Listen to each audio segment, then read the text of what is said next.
Well, ladies and gentlemen, we're going to begin the funeral services of Mr. Robert Bob Melvin Aberg. Rabbi Barry Schechter is going to be officiating. And just a last and gentle reminder, please be sure if you have a phone to be sure it's off.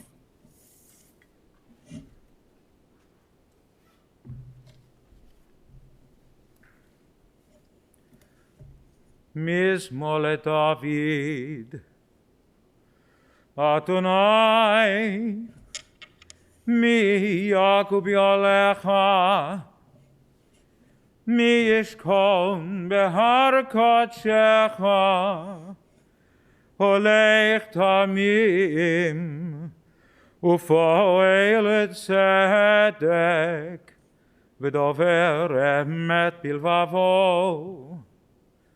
Lo rakal leshono, lo asal reyehu ra, v'cherpa lo nasa al kirovo. Nivze beinav nimas, v'et yirei Adonai yechabed, nishpa le'arma, ve'lo yamir, Kaspo lo natan ben neshech, v'sholcha lo nakil ol akvach. O seyele, lo yimot li olam.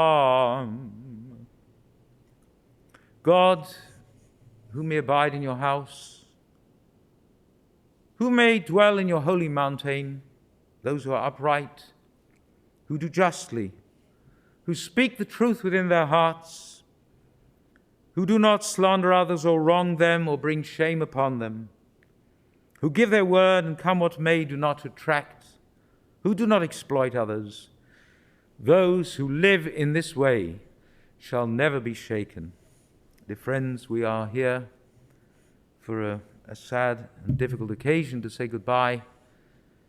One of the most difficult things we can ever possibly do, but also to pay tribute and honor the memory, and even now, I know we're having a memorial service later, but even now to celebrate the life of Bob Aberg, the son of Samuel and Rose, who's gone to his eternal rest and leaves behind a family and friends who loved him very, very dearly.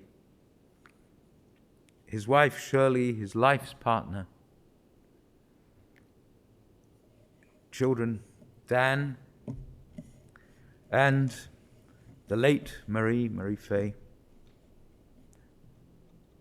and her husband, who is here with us, David, and the grandchildren, Zoe and Zachary, and I should also mention his brother and sister, Gilbert, who just passed. I think it was a week ago, right? And the late Sylvia. And many, many others, of course, who really were friends and part of his life. And we're going to begin by hearing from you, from Dan, who will speak to us about his dad.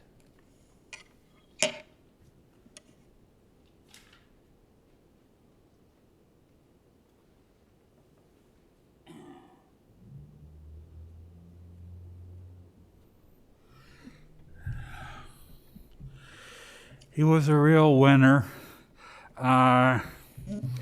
He seemed to put other people ahead of him, and he was a very caring, kind person, very nice person, and he would go out of his way for you, and that's how I remember him, and. So that's how we also remember him, that he was a really good guy, and he had a good work ethic, because he worked at in the photography area for about 45 or 50 years or something like that, and He kept a job, he held a job, and contributed to the family. And so my parents were role models for me for many years, and I appreciated that. And that's about all I have to say. Thank you.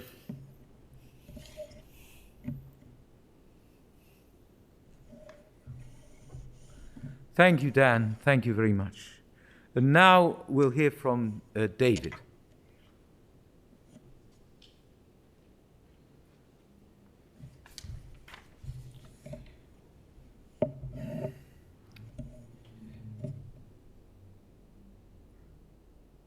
Yeah, I guess what I'm trying to share is some, I was thinking, this week about some happy and, some fun, fun memories of Bob, that always made a really, positive impression on me and my family. I just put together a couple of them. I guess my first really positive memory was, when when I first met Mari and her parents, Bob and Shirley was,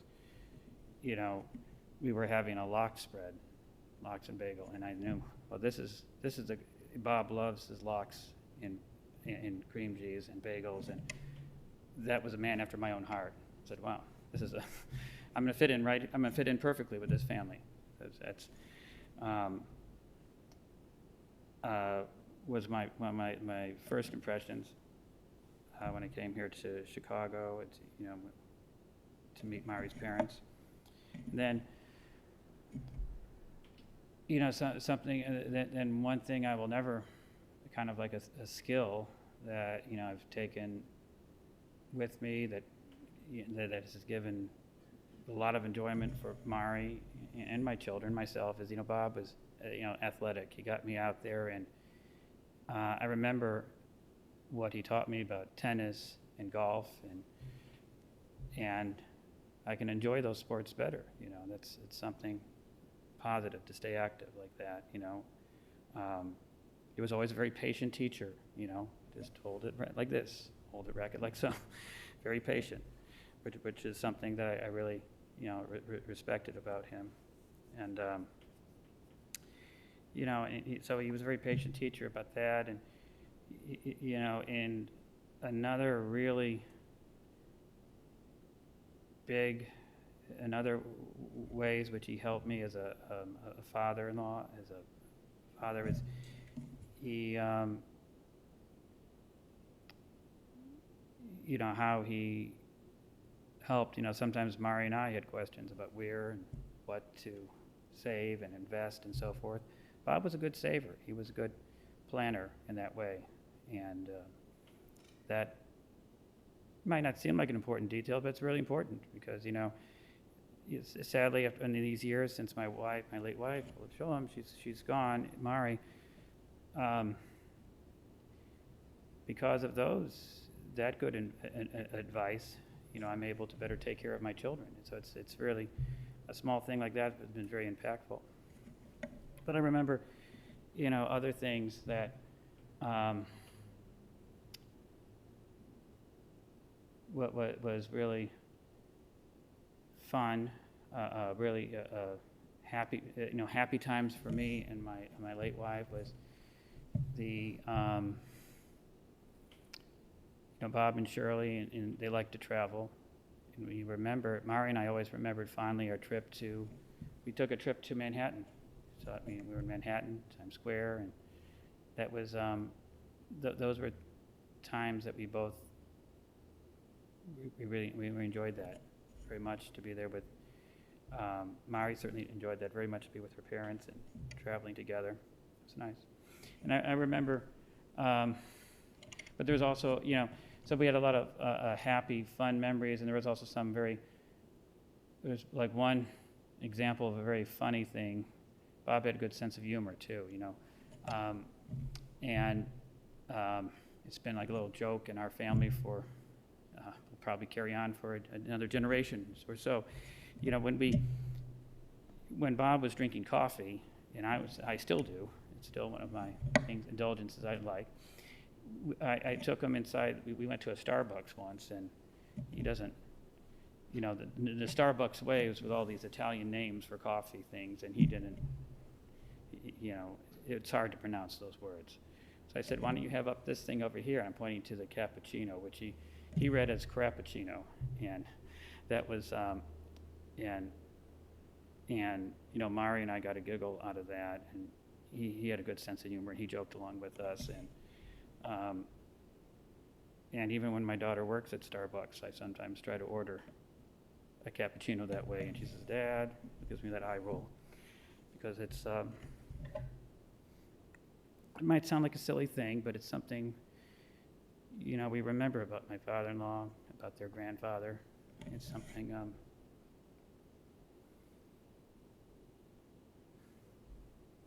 one of those fond memories that we had.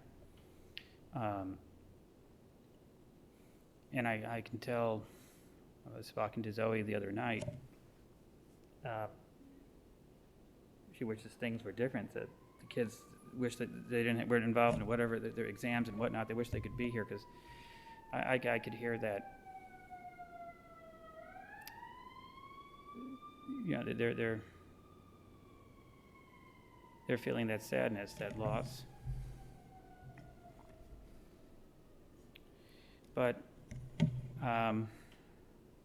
we'll have those good memories, and those will always be part of us in our heart. And I guess just one thing, you know, kind of echoing what Danny was saying, and, you know, Bob is really, I think, in some, a great role model as a father, as a husband, as a partner.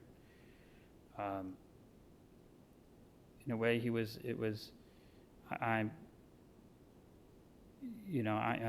I have a father, who passed away, but Bob was always, after that, like another father for me, which I really much appreciated. And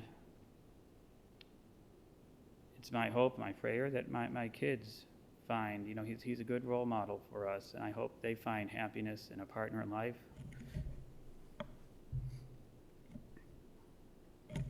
With a man who, like Bob, who's just very kind and sincere. A kind and sincere person in his heart, truly is. And I just, you know, hope that, you know, his memory can be, well, it's going to be, his memories are going to be, I guess, I'm sure, a blessing for all of us. So, thank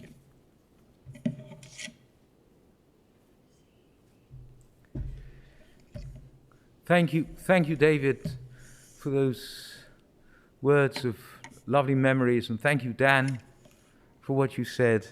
And I spoke to you, Shirley. We talked, and I had these wonderful notes that were written on the obituary.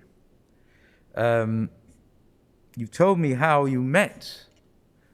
In those days, people met at dances. They didn't meet online. There was no online. And you met at a dance at Temple Sholom, right? And he said to himself, he saw you outside the door. He said, I'm going to ask that girl to dance. Let her get the ticket first. Yes? And when he introduced himself, what did he say? My name is Bob, and I love going down to the Art Institute. That was that. 6 months later, you were married.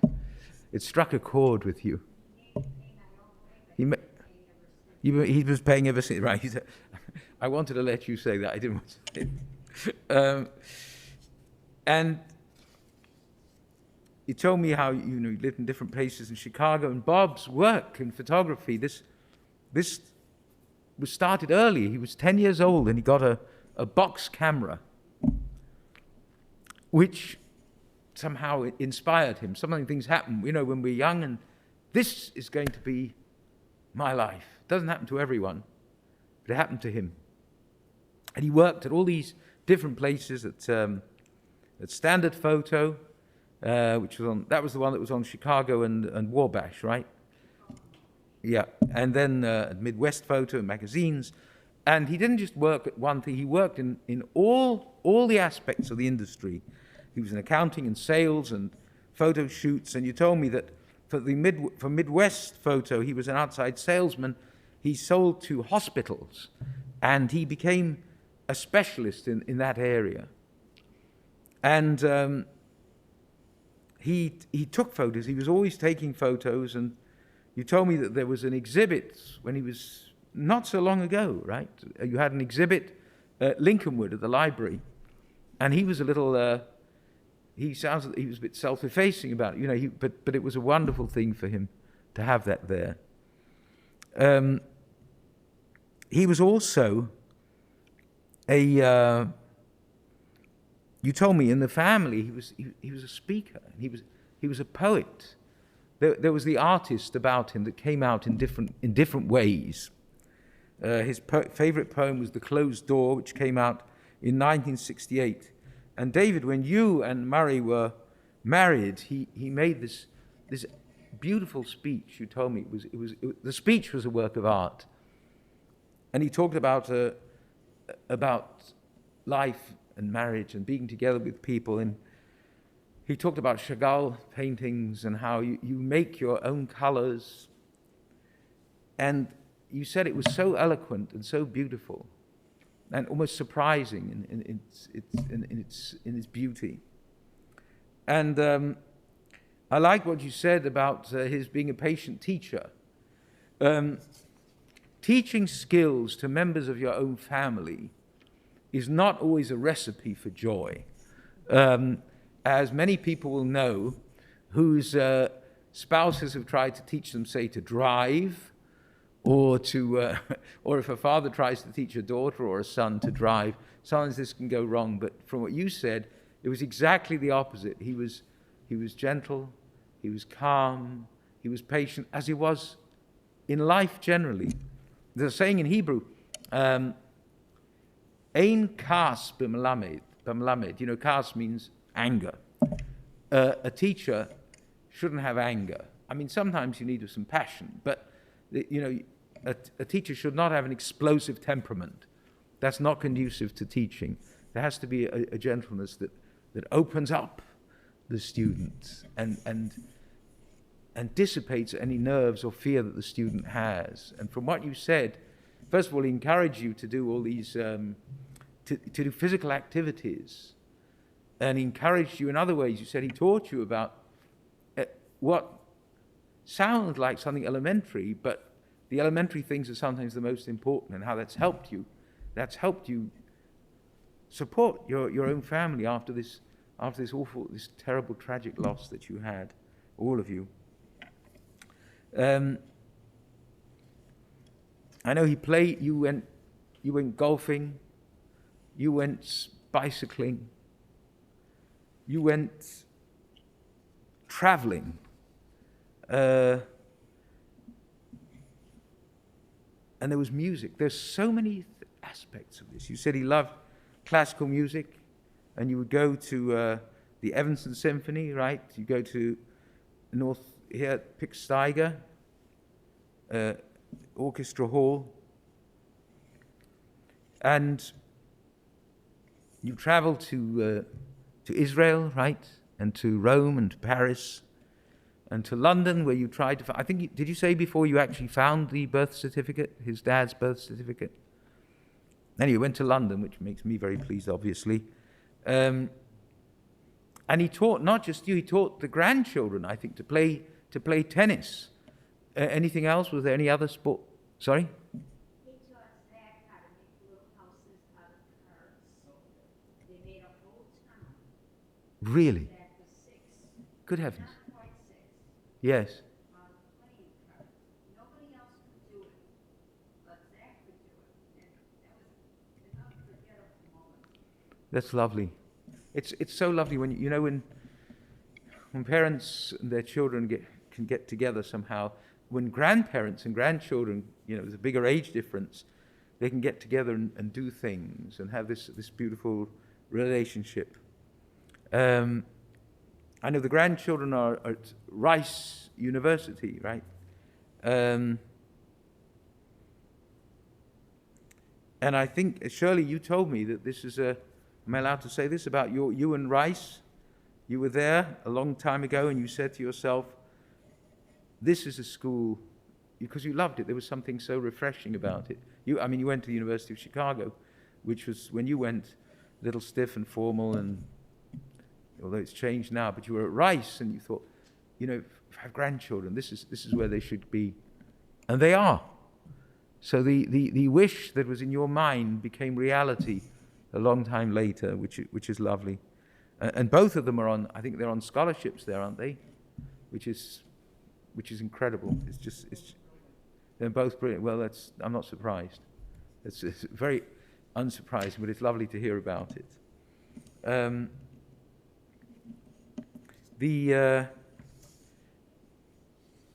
I know, David, we have a connection because you and Murray were married at the synagogue where I am, at Kol Emeth. And Murray had her bat mitzvah there, you told me. And you did as well, Dan, yes? No, I didn't get a bar mitzvah. You didn't get bat mitzvah, but you remember Murray's bat mitzvah. No, but I've been to your temple. But you've been there, so we have a connection. I'm not a complete stranger, which is nice for me and for all of us. You biked everywhere. I think you spent the winters you spent in Florida, right, in California. In Coconut Creek, the place you were at had an exercise room, yes, and a theater, and a wonderful art facility.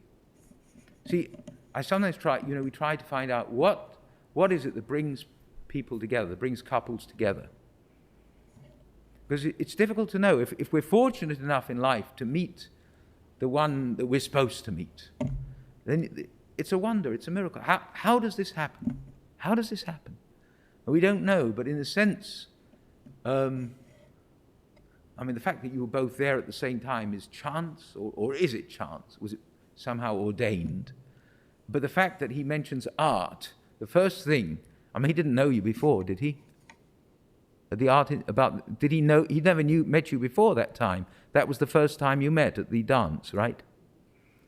And he talks about art. And that is a link, is a bond, a connection. So I don't know if I should say that art brought you together, but there is something extraordinary and wonderful. And you had a long time together, and I wish, obviously, we all wish that you could have had longer, but the fact that you found, you and he found each other is one of those miracles which we don't understand. The only relationship we have with them is one of wonder and gratitude. Understanding, no, but it doesn't matter. It was a lovely and beautiful thing. And I know how proud you are and he was of Murray, of course, the late Murray, Dan, and of David and the grandchildren. And I think that can help. It can help you and help you with each other to go on. To really go on, which he would have wanted, because from everything you've told me, he was someone who was so active. The life you described is so rich and so varied, and there's so much energy and enthusiasm in it. And it's difficult to talk about these subjects on this particular day here, but I still think it's important. You mentioned about how much he taught you, David. And a parent teaches children. He taught Murray, he taught Dan, but he teaches everyone. In our tefillot, in our prayers, when, for example, the Birkat Hamazon, the benching, the prayer that we say after we eat, that's one prayer among several where if our parents are present, we mention them. if we mention our father, we say Avi, which means my father. But we don't just say Avi, we say Avi Mori, my father, my teacher. Because that's what a parent is supposed to be. And he was a parent, but he was a teacher, not just to children and not just to grandchildren, not just to a son-in-law, but I think to many people who met him and saw the kind of a life that someone can live, someone who has artistry and intelligence and love and gentleness and calm, all these beautiful qualities. That's a model. That's someone you want to learn from, and it's someone you can learn from even after he's gone.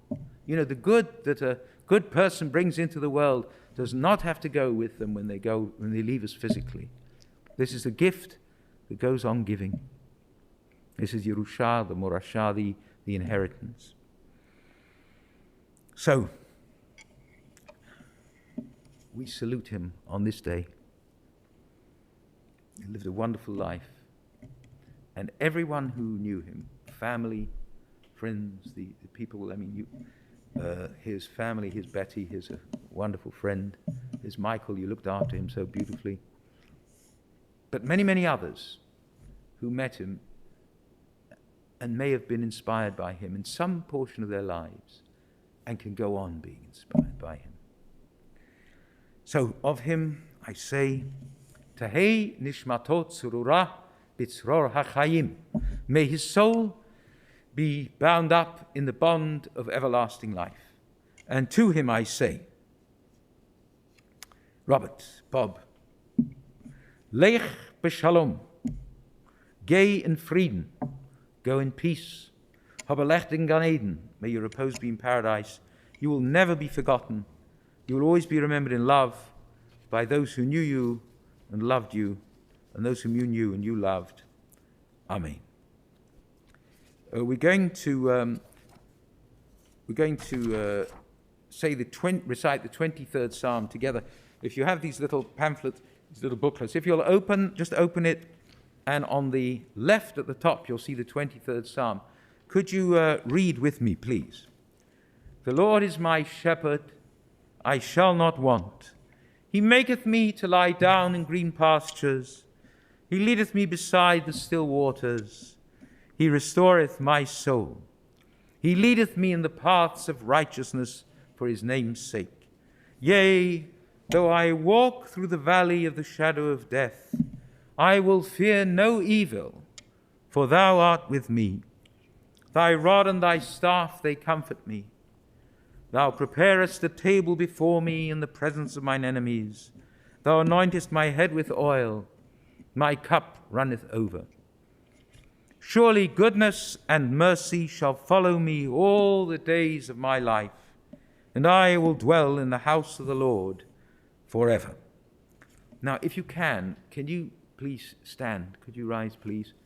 And I'm going to ask, there are two of you, I think, if you have the ribbons, you're wearing a ribbon, if you could, can you stand, is that okay?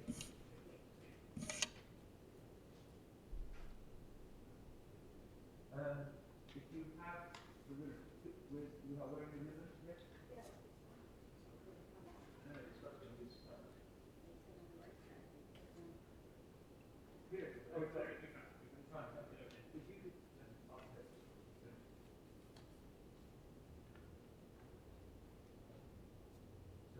Dan, we're going to say a bracha, a blessing. Let me say we start a lot like this. It begins like every blessing, and at the end I'll say two words which we put on the end. So it's not you're hoping, thank you. Lord, Adonai, Elohim, Dayan, Ha-Emet. Blessed be the judge. Say, please, if you can, remain standing. El male rachamim, shachein mamramim, hamsei menochen echona, תחת כנפי השכינה, ומעלות קדושים וטהורים, כזרק ים הסירים, את נשמת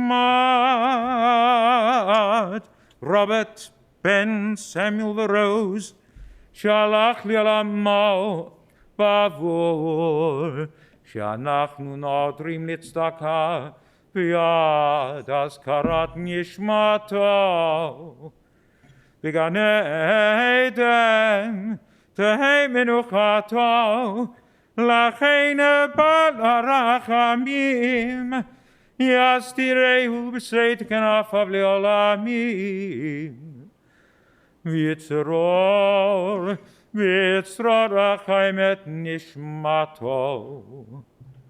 אדוני הוא נחלתו, וינוח בשלום על משכבו, ונאמר Amen. Compassionate God, eternal Spirit of the universe, grant perfect rest in your sheltering presence unto the soul of Robert Bob Aberg, the son of Samuel and Rose, who has entered eternity and in whose memory we offer charity. May his repose be in paradise. O God of mercy, let him find refuge in your eternal presence. And let his soul be bound up in the bond of everlasting life. God is his inheritance. May he rest in peace. And let us say, Amen.